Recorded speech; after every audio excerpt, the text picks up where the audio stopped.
kitang nanimba ron dinhi o kamutingeng nanimba diha sa online nga misa, nahibaw na gid ta, nakasabot na gid ta nga ang templo sa Ginoo duha ni siya ka klase. Na ay templo nga gitawag natog simbahanan, kining building na atong gipangtukod sama sa Basilica sa Litran, Basilica de Salto Niño, mga cathedrals, mga simbahan, templo na sa Ginoo. Nakita sad na ni Propeta Ezekiel sa unang pagbasa nga dunay templo didto sa langit. Ang ikaduhang templo mao ang tao, lawas sa tao.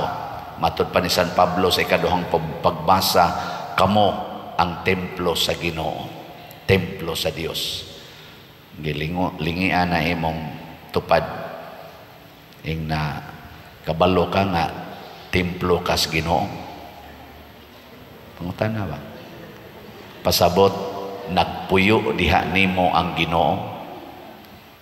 Pero sama sa templo nga building, sama sa templo nga mao nga tong lawas, usahay hinginlan nato ang Ginoo. Hinginlan. Unsaon man, ilisa nato siya og kwarta. Ilisa nato siya og personal honor and prestige. Ilisa nato siya og mga mananap og mga kabtangan. Di ba? Mao na nga si Kristo diri sa atong ebanghelyo, iyang gilatigo o gipapahawa ang mga mananap, mga baka, mga salampati, gilimbuad ang mga lamisa, gisalibay ang mga sinsilyo, gihinginla niya ang tanang makasapaw niya sa pagpuyo sa templo. So ang number 1 yung makasapaw kana yung kwarta. Sige, lingi ag ikaduha imong tupad ing na wa nimo sa pawis Kristo. Ana, wa nimo sa pawis, siya pa kay nagpuyo diha nimo. Naron nya unsa may gusto ni Kristo, ingon siya ang akong templo kinahanglan templos pagampo. Templos pagampo. Kay mao man ay timailhan nga nakigrelasyon ta sa Ginoo. Templo sa mga maayong buhat, dili templo nga ang matud pa niya diri gihimo ninyong puluy-anan sa mga tulisan. Kay kani manggugmas kwarta mga igsoon, musangko ginig tinulisay, musangko ginig kinawatay. Kana di ay mahigugma kas kwarta, di ba? Mamakak naman ka aron lang gyud makaginansya. O imo na nang gikawatan, imo na nang gitulisan ang imong gikaatubang. Kana di ay maningil ka ng utang kay gihigugma nimo ang kwarta labaw kaysa nangutang. Mo resulta usahay gani pinatyanay, usahay kinihaay, prisuhay ipapriso nimo tungod sa kwarta. Ana, subo palandongon nga ang simbahan karon sa kalibutan, katolikong simbahan, daghang mga dato nga mga nasod sama sa Espanya, sa Italia, Amerika, Canada, Australia, mga dagkong nasod nga mga dato nga kanhi mga hardcore sa atong Catholic faith. Daghan gani sila mga misyonero nga gipagawas ngadto sa tibuok kalibutan na apil pata dinhi. Karon daghan na nilang mga simbahan nangasira na, wa nay manimba, wa nay pari. Ngano man kay gisuyop na sa kwarta ang mga tao, sige na lang pangwarta, hasta sang pari siging pangwarta. Ang gihigugma na kwarta, ang sukdanan sa simbahan kwarta. Gani karon na ay mga simbahan apil na sa ning ato rong gi-celebrate, nahimo na ni silang mga gitawag og religious tourist destinations. Gibutangan lag religious tourist destinations kay adtuon mas mga turista siging picture tuyok-tuyok sa dako kaing simbahan ang mga turista siging picture. Nagmisa usahay ang pari dito tunga-tunga, way nanimba kaayo, may lag nakaabot og 20 ka buok, pero dako kayong simbahan, alay ni simba tus tubangan, nya mga tao dias kilid, siging tuyok, siging picture. Tabok naman nga tus laing simbahan. Zaman, nakaadto na mo ana mga simbahang dagko kayo. O pa mo? Parihata. Kaya nakadto-adto na ko dito sa mga simbahan sa Amerika, naman dito yung mga dagko sa kaing basilika or mga simbahan nga mga tourist attractions. Amo adto ko dito, tuang pari sa tubangan, gamisa, pila ra kabok ang nisimba, di as kilid, siging lakaw ang mga tao, sudguwa.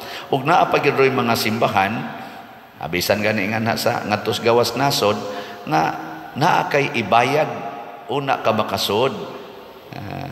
Na kaibayad ba bisag din sa Pilipinas doon na may mga simbahan gahimo ana or mga center of prayer kana mga shrines nga igadto nimo na kay ibayad 5 pesos or 10 pesos ana $2 ana $5 para makasud ka didto ug maka-enjoy ka sa ilang scenery.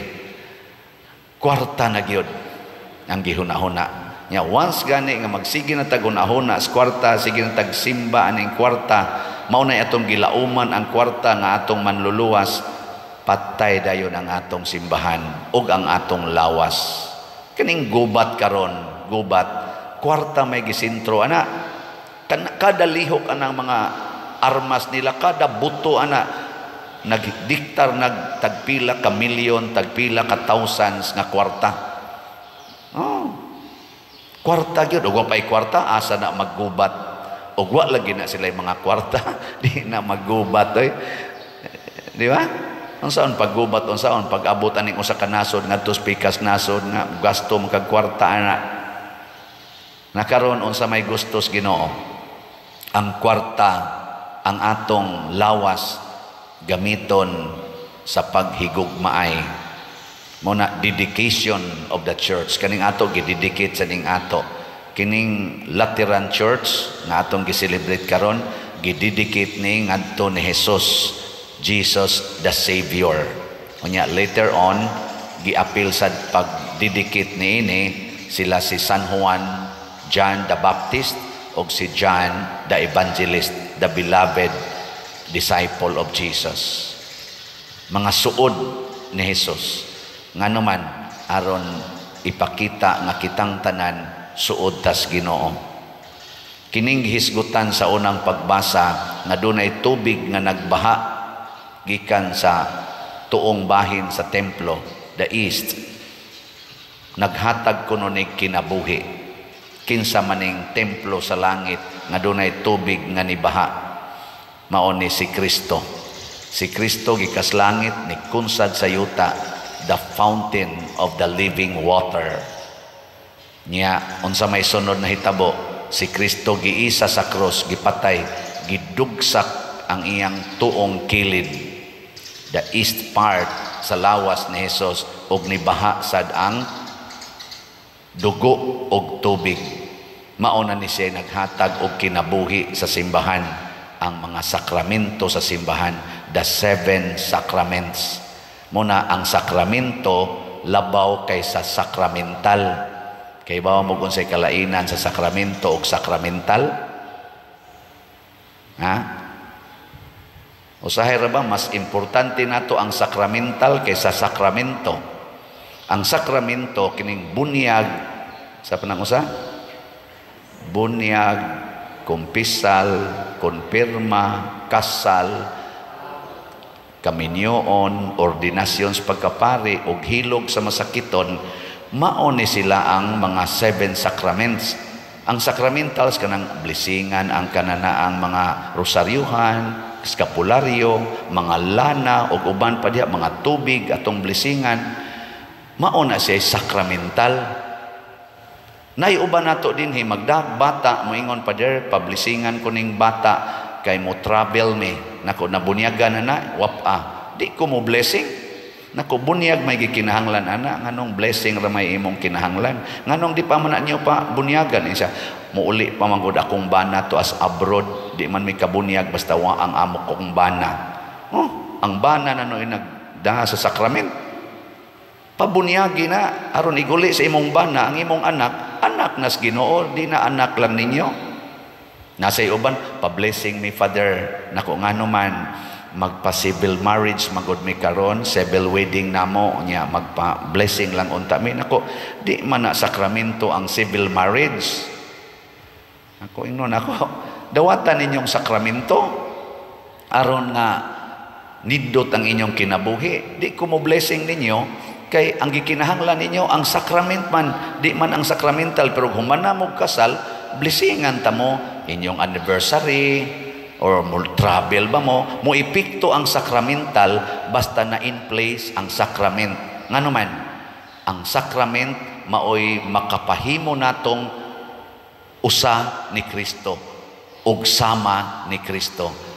Sacrament makes us, or sacraments make us like or one with Christ and another Christ.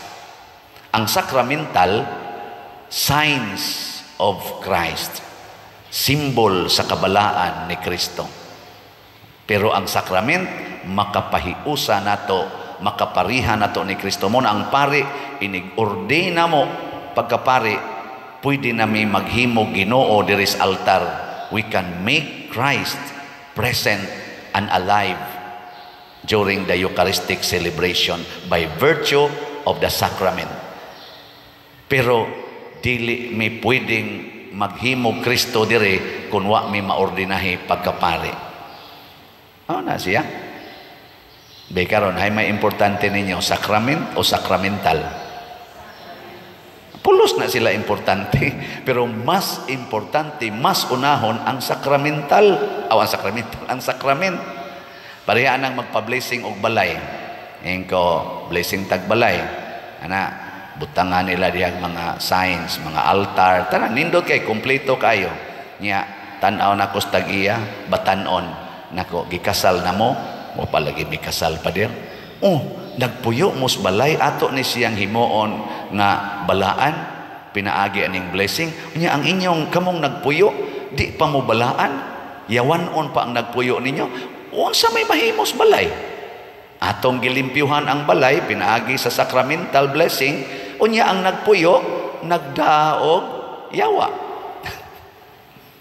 Muipikto na. Wow.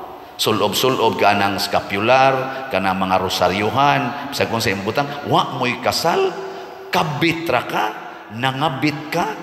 Uy, ka na imong kabit imong pablisingan, kay gikabit nimo, kay namabdos, di na mo ipikto. Ang sala di matangtang og sakramental, ang sala matangtang sa sakrament. Ang kaluwasan wa diha sa sakramental, AIDS lang na sila, tabang lang na. Ang sakrament mo ay makaluwas, the sacrament of confession. Gahapon naghimo mi og healing session sa retreat namo karon last day ron. Ang gi-emphasize sa mga speakers o sa kapari og madre nga center on Jesus. The only healer is Jesus.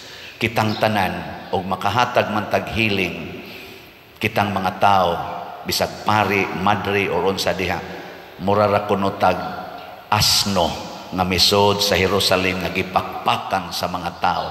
Asno ba? Nganong gipakpakan man ang asno sa mga tao? Tungod kay ang nagsakay si Kristo. Yang asno sige sang katawa-katawa, yes, gipakpakan ko sa mga tao, pero ang nagsakay di ay mao si Kristo.